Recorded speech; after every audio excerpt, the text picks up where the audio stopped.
আকাশবাণী খবর পড়ছি শুভব্রত মুখোপাধ্যায়। বিশেষ খবর।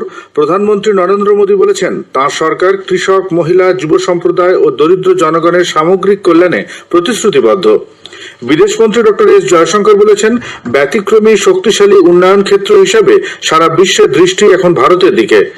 প্রতিরক্ষামন্ত্রী রাজনাথ সিং জাতির উন্নয়নের লক্ষ্যে সামাজিক দায়বদ্ধতা তহবিল ব্যবহার করার জন্য কর্পোরেটগুলির কাছে আহ্বান জানিয়েছেন।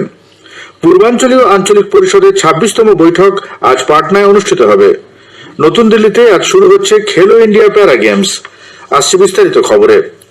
প্রধানমন্ত্রী নরেন্দ্র মোদী বলেছেন, তাঁর সরকার কৃষক, মহিলা, যুব সম্প্রদায় ও দরিদ্র মানুষের কল্যাণে প্রতিশ্রুতিবদ্ধ। প্রান্তিক ও বঞ্চিত জনগণকে সরকারি প্রকল্পগুলির সুবিধা দেওয়া কেন্দ্রীয় সরকারের অগ্রাধিকার।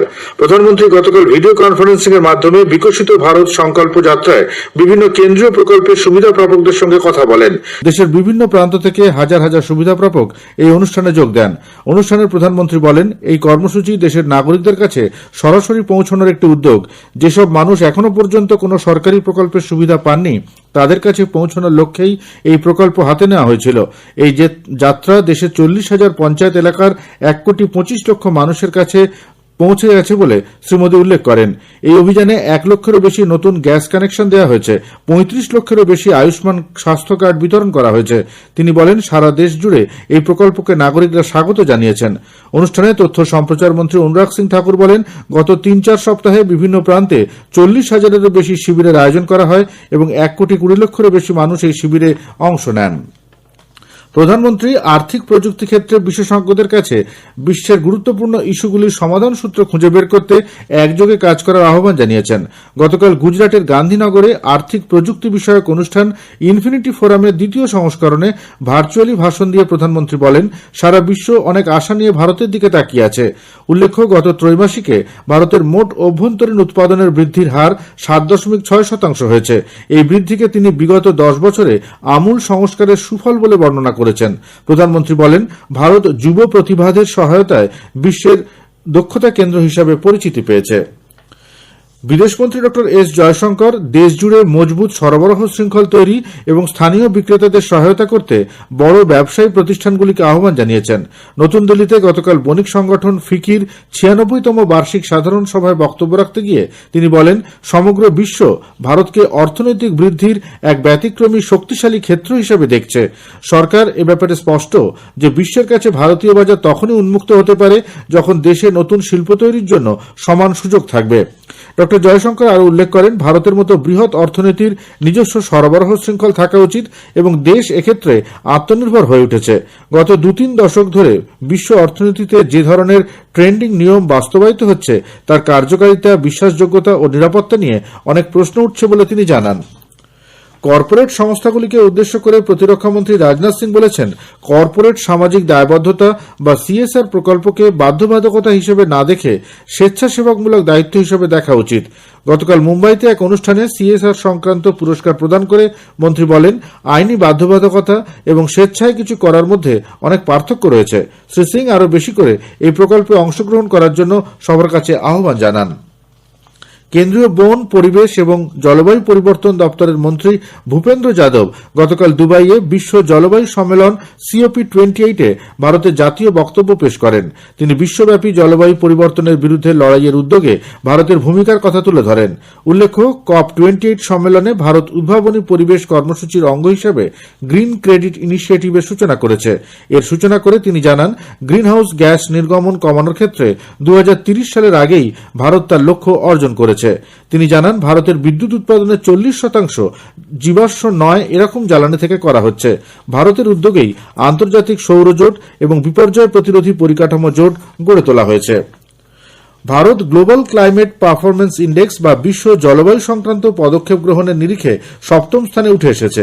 দুবাইতে আয়োজিত COP28-এ এই ঘোষণার সঙ্গে সঙ্গেই টানা 5 বছর জলবায়ু কর্মদক্ষতার ক্ষেত্রে অন্যতম শীর্ষ স্থানাধিকারী হওয়া ভারত তার দায়বদ্ধতার কথা পুনর্ব্যক্ত করেছে।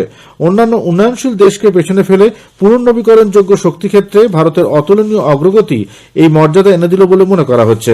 কার্বন নির্গমনের ক্ষেত্রে ভারতের ফলাফল উল্লেখযোগ্য। মূলত খাদ্যক্ষেত্র, যেটির গুরুত্ব এই সূচকের ক্ষেত্রে অত্যন্ত বেশি, সেটির ক্ষেত্রে ভারতের ফলাফল অন্যান্য দেশকে ছাপিয়ে গেছে। চীনের সঙ্গে তুলনামূলক আলোচনায় দেখা গেছে ভারতের মাথাপিছু নির্গমন যেখানে সারা বিশ্বের গড়ের অর্ধেক, সেখানে চীনের মাথাপিছু নির্গমন বিশ্বের গড়ের অনেক ওপরে। জাতীয় তদন্তকারী সংস্থা এনআইএ মহারাষ্ট্র ও কর্ণাটকের একাধিক স্থানে অভিযান চালিয়ে আইসিস জঙ্গি গোষ্ঠীর 15 সদস্যকে গ্রেপ্তার করেছে। মহারাষ্ট্রের পডগাঁ, বরিভালি, থানে, মীরা রোড ও পুনেতে এবং কর্ণাটকের বেঙ্গালুরুতে মোট 44টি এলাকায় গতকাল এনআইএ আধিকারিকেরা তল্লাশি চালান। ওই 15 জন অভিযুক্তকে সন্ত্রাসবাদী কার্যকলাপে যুক্ত থাকা এবং নিষিদ্ধ জঙ্গি সংগঠন আইসিসের বিভিন্ন এজেন্ডার প্রচারের জন্য গ্রেপ্তার করা হয়েছে। এনআইএ তরফে এক বিবৃতিতে জানানো হয়েছে, ধৃতদের কাছ থেকে বিপুল পরিমাণ নগদ অর্থ, বন্দুক, ধারালো অস্ত্র, আপত্তিকর নথি, বেশ কিছু স্মার্টফোন ও অন্যান্য আধুনিক ডিজিটাল যন্ত্র বাজেয়াপ্ত করা হয়। রাষ্ট্রীয় রাজপুত করণী সেনার প্রধান সুখদেব সিং গোগামেরি হত্যাকাণ্ডে জয়পুর পুলিশ গতকাল হরিয়ানার মহেন্দ্রগড়ের বাসিন্দা রামবীর সিং নামে এক ব্যক্তিকে গ্রেপ্তার করেছে। জয়পুরের police commissioner Biju George Joseph বলেন, ওই ব্যক্তি হত্যাকাণ্ডের অন্যতম ষড়যন্ত্রী ছিলেন। উল্লেখ্য, গত 5ই ডিসেম্বর সুখদেব সিংকে শ্যামনগরে তাঁর বাসভবনের সামনে দুই দুষ্কৃতী গুলিতে ঝাঁঝরা করে দিয়েছিল। খবর শুনছেন আকাশবাণী থেকে। পূর্বাঞ্চলীয় আঞ্চলিক পরিষদের 26তম বৈঠক আজ পাটনায় অনুষ্ঠিত হবে। স্বরাষ্ট্রমন্ত্রী অমিত শাহর সভাপতিত্বে এই বৈঠকে উপস্থিত থাকবেন ঝাড়খণ্ড, বিহার ও ওড়িশার মুখ্যমন্ত্রীরা। পশ্চিমবঙ্গের প্রতিনিধিত্ব করবেন অর্থমন্ত্রী চন্দ্রিমা ভট্টাচার্য। উগ্র বামপন্থী কার্যকলাপ রোধ, আন্তঃরাজ্য সীমানা সমস্যার সমাধান, সম্পদ বন্টন, কর ব্যবস্থার পুনর্বিন্যাস প্রভৃতি বিষয় নিয়ে এই বৈঠকে আলোচনা হবে। সদস্য রাজ্যগুলি কেন্দ্রীয় সরকারের প্রদত্ত রাজ্যের আর্থিক সুবিধার বৃদ্ধি নিয়েও কথাবার্তা হতে পারে। জাতীয় স্তরের গুরুত্বপূর্ণ বিষয়গুলিও এই বৈঠকে উঠতে পারে। রাজ্যগুলির মুখ্য সচিব ও গুরুত্বপূর্ণ আমলারাও এই আলোচনায় অংশ নেবেন। তেলেঙ্গানা বিধানসভায় নবনিযুক্ত মন্ত্রীদের দপ্তর বন্টন করা হয়েছে। মুখ্যমন্ত্রী রেবন্ত রেড্ডি পুর প্রশাসন, নগর উন্নয়ন এবং অন্যান্য সাধারণ প্রশাসনিক কাজকর্মের পাশাপাশি যেসব দপ্তর কোনো মন্ত্রীকে বন্টন করা হয়নি সেগুলি দেখবেন। উপমুখ্যমন্ত্রী মাল্লু পার্টি বিক্রমার্কা পেয়েছেন অর্থ, পরিকল্পনা এবং শক্তি দপ্তর। উত্তম কুমার রেড্ডিকে দেওয়া হয়েছে সেচ, খাদ্য এবং গণবন্টন। স্বাস্থ্য, চিকিৎসা, পরিবার কল্যাণ এবং বিজ্ঞান ও প্রযুক্তি মন্ত্রীর দায়িত্ব পেয়েছেন ডি রাজা নরসিমহা। নির্মাণ এবং সিনেমাটোগ্রাফি সংক্রান্ত মন্ত্রিত্বের দায়িত্ব পেয়েছেন কে ভেঙ্কট রেড্ডি। তথ্য প্রযুক্তি, বৈদ্যুতিন যোগাযোগ, শিল্প, বাণিজ্য এবং আইন মন্ত্রকের দায়িত্ব পেয়েছেন ডি শ্রীধর বাবু। আসন্ন লোকসভা নির্বাচন কমিশন অতিরিক্ত আয়ব্যয় পর্যবেক্ষক নিয়োগ করতে চলেছে। যে সমস্ত লোকসভা কেন্দ্রগুলি জাতীয় নির্বাচন কমিশনের পর্যবেক্ষণে আয়ব্যয়ের ক্ষেত্রে সংবেদনশীল হিসেবে নজরে এসেছে, সেই সমস্ত লোকসভা কেন্দ্রগুলিতেই এবার অতিরিক্ত আয়ব্যয় পর্যবেক্ষক নিয়োগ করা হবে বলে কমিশন সূত্রে জানা গেছে।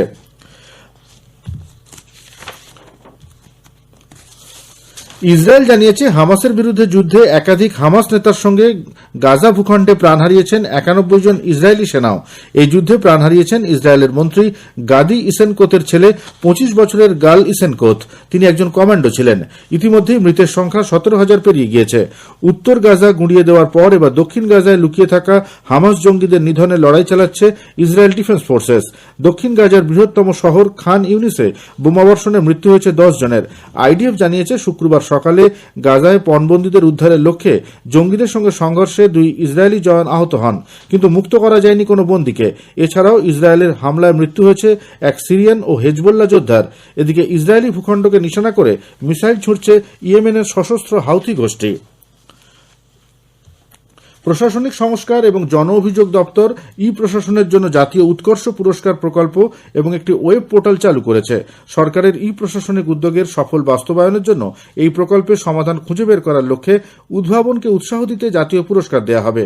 দপ্তরের পক্ষ থেকে এক বিবৃতিতে জানানো হয়েছে, 2024 সালের ই প্রশাসনিক জাতীয় পুরস্কার www.ncge.gov.in থেকে অনলাইনে রেজিস্টার করা যাবে।